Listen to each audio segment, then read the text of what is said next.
So today is the second lecture.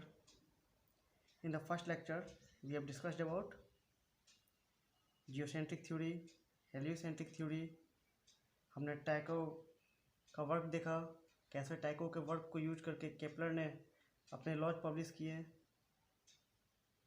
We read about 3 laws: law of orbit, law of area, and law of periods.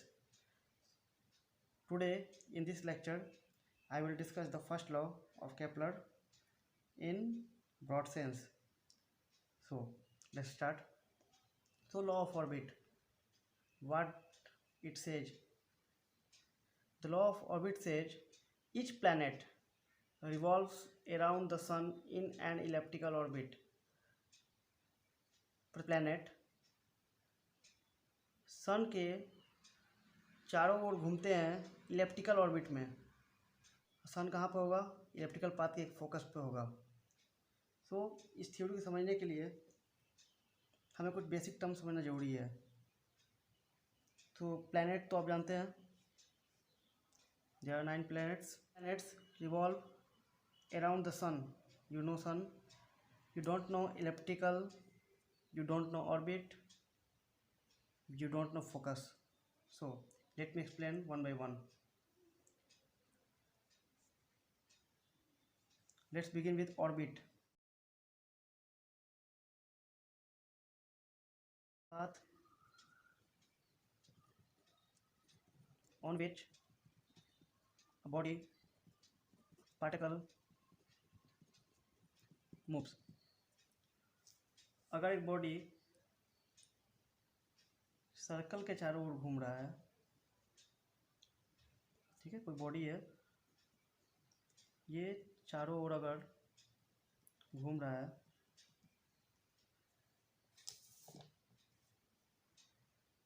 Okay, तो इसको हम बोलेंगे circular orbit. इसको parabola बोलते हैं हम लोग, पैराबोला. कोई भी आप चीज़ फेंकोगे, सपोज करो मैं दिखाता हूँ, आप वीडियो में देखेंगे.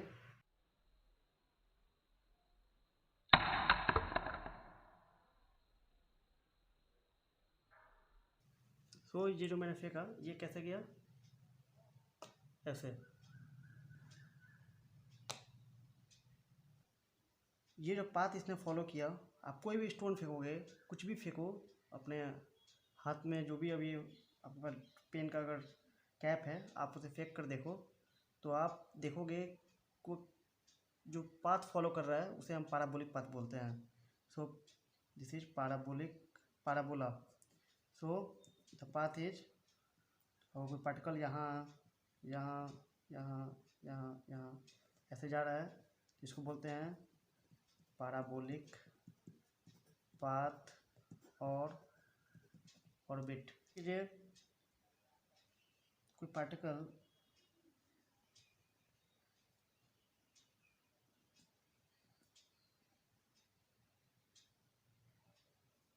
ओके, सो ये ऑलमोस्ट एक इलिप्स है. इलिप्स को आप डेली लाइफ में देख सकते हैं.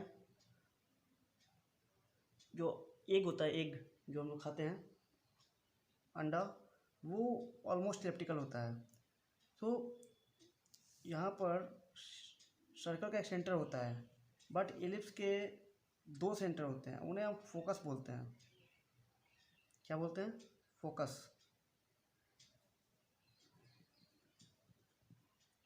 एंड फोकस का कैपिटल होता है फोकी, मीनिंग 2 फोकस को हम फोकी बोलते हैं. 2 फोकी, प्लूरल फॉर्म है, प्लूरल. इसको F1 बोलेंगे, F2 बोलेंगे. सो इलिप्स की प्रॉपर्टी क्या होती है कि आप कोई भी एक पॉइंट चूज करो पाथ पर. This is elliptical path. जैसे मैंने बताया आपको कि अगर कोई पार्टिकल सर्कल पर घूमे, सर्कुलर पाथ, पैराबोला पर घूमे, पैराबोलिक पाथ, इलिप्स के पाथ पर घूमे, पाथ उसका इलिप्स जैसा हो, तो इलिप्टिकल पाथ. अगर आप मैदान में कहीं भी ग्राउंड में रन करने जाते हैं, शाम को जॉगिंग करने जाते हैं, अगर आप ग्राउंड के चारों ओर ऐसे घूमते हैं so this is called circular orbit. वो जो रास्ता होगा उसको बोलेंगे ऑर्बिट। ये क्या है? इलिप्टिकल ऑर्बिट, इलिप्टिकल पाथ और ऑर्बिट।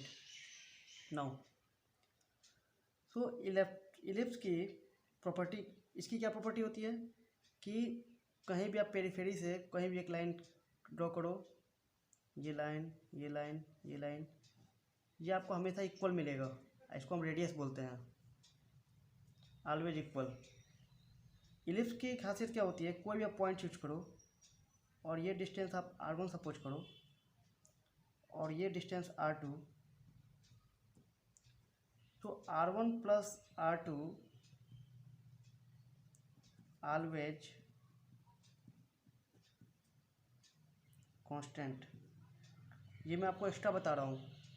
अगर आप क्लास 9 में या क्लास 10 में हैं और आपको अगर समझ नहीं आ रहा है ये, सो नो प्रॉब्लम, ये मैं एक्स्ट्रा बता रहा हूँ जानकारी के लिए। अगर आप इंटरेस्टेड हैं तो देख सकते हैं, वरना आप स्किप कर सकते हैं इसे।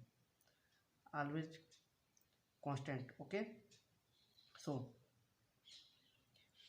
अब मैं अगर यहाँ पॉइंट लूँ, कोई पॉइंट, सो हमारा जो r है, r1 है, वो चेंज हो जाएगा। ऑब्वियस है ना, ये r1 था, कुछ लेंथ अलग था, ये इसको मैं r1 डैश मान लेता हूँ और इसको मैं r2 डैश मान लेता हूँ। यहाँ से इसका डिस्टेंस, मैंने क्या बोला? फर्स्ट फोकस से उस पॉइंट का डिस्टेंस और सेकंड फोकस से उस पॉइंट का डिस्टेंस का सम हमेशा कांस्टेंट होगा। Means r1 plus r2 equal to r1 dash plus r2 dash equal to r1 double dash r2 double dash. Suppose कीजिए मैं ये पॉइंट लेता हूँ, this one, this is r1 double dash, this is r2 double dash. So ये this plus this always constant. This plus क्या property होती है?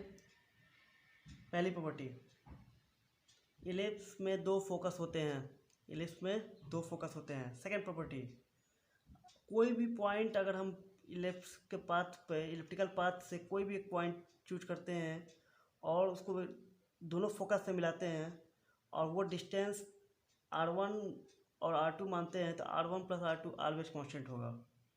Okay, next हम देखते हैं। मुझे बताना था फोकस, मैंने फोकस बता दिया, इलिप्टिकल बता दिया, ऑर्बिट बता दिया। सो होप कि आपको क्लियर हुआ होगा।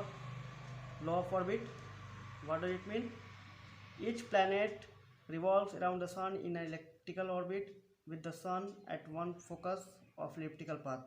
सारे प्लैनेट्स सन के अराउंड इलिप्टिकल पाथ पर घूमते हैं और सन एक फोकस पे होगा।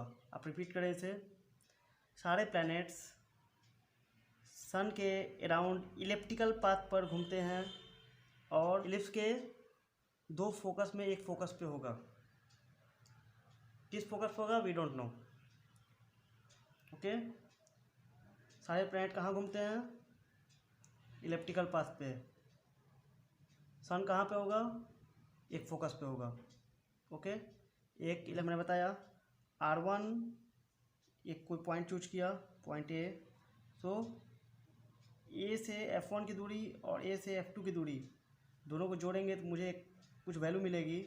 वही वैल्यू मुझे मिलेगी अगर मैं कोई पॉइंट बी चूज करता हूँ और f1 से b की दूरी और b से f2 की दूरी सेम होगी। अगर मैं कोई पॉइंट c चूज करता हूँ तो c से f1 की दूरी और c से f2 की दूरी a plus f2a equal to f1a plus f2a equal to f1b plus f2b। It will equal to